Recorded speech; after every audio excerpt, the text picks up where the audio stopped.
Domingo 30 de junio, el misionero fracasado. Lee Hechos 12:12. ¿Cómo se lo presenta a Marcos en el libro de Hechos? Hechos 12:12.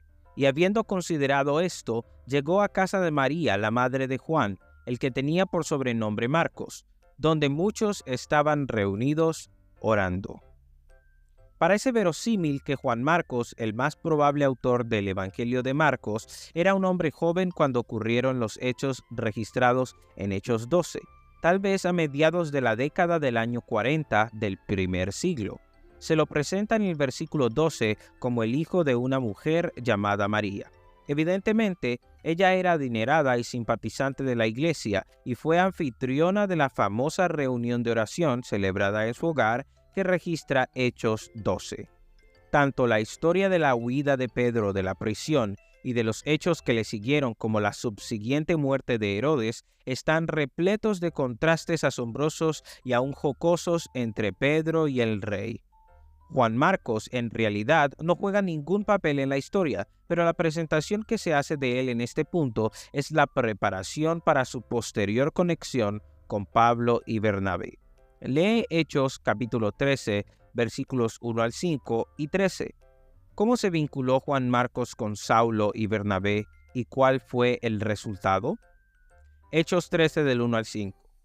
Entonces había en la iglesia que estaba en Antioquía profetas y maestros: Bernabé, Simón el que se llamaba Níger, Lucio de Cirene, Manaén el que se había criado junto con Herodes el tetrarca, y Saulo. Ministrando estos al Señor y ayunando, dijo el Espíritu Santo: Apartadme a Bernabé y a Saulo para la obra a que los he llamado. Entonces ellos, habiendo ayunado y orado, les impusieron las manos y los despidieron. Ellos entonces, enviados por el Espíritu Santo, descendieron a Seleucia y de allí navegaron a Chipre, y llegados a Salamina, anunciaban la palabra de Dios en las sinagogas de los judíos. Tenían también a Juan de ayudante. Hechos 13:13. Habiendo zarpado de Pafos, Pablo y sus compañeros arribaron a Perge de Panfilia, pero Juan, apartándose de ellos, volvió a Jerusalén. Hechos 13 describe el primer viaje misionero de Saulo y Bernabé a comienzos del año 46 después de Cristo aproximadamente. Juan Marcos no es mencionado hasta el versículo 5 y su rol es simplemente el de un ayudante o un servidor. No se hace ninguna otra referencia al joven hasta el versículo 13, donde el breve reporte señala que volvió a Jerusalén. No se da ninguna razón para su partida y la ausencia de cualquier descripción acerca de sus sentimientos o emociones deja librado a la imaginación qué pudo haber motivado su abandono del esfuerzo misionero, que estaba sin duda lleno de peligros y desafíos.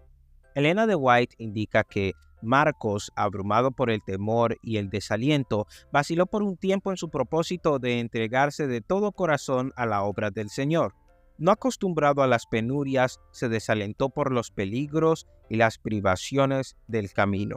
Los Hechos de los Apóstoles, página 127. En resumen, las cosas simplemente se tornaron demasiado duras para él y quiso irse. ¿Quién no sabe por experiencia lo que significa retroceder ante algo o incluso fracasar rotundamente, sobre todo en cuestiones espirituales o que tienen que ver con la senda cristiana? ¿Qué aprendiste de esa experiencia?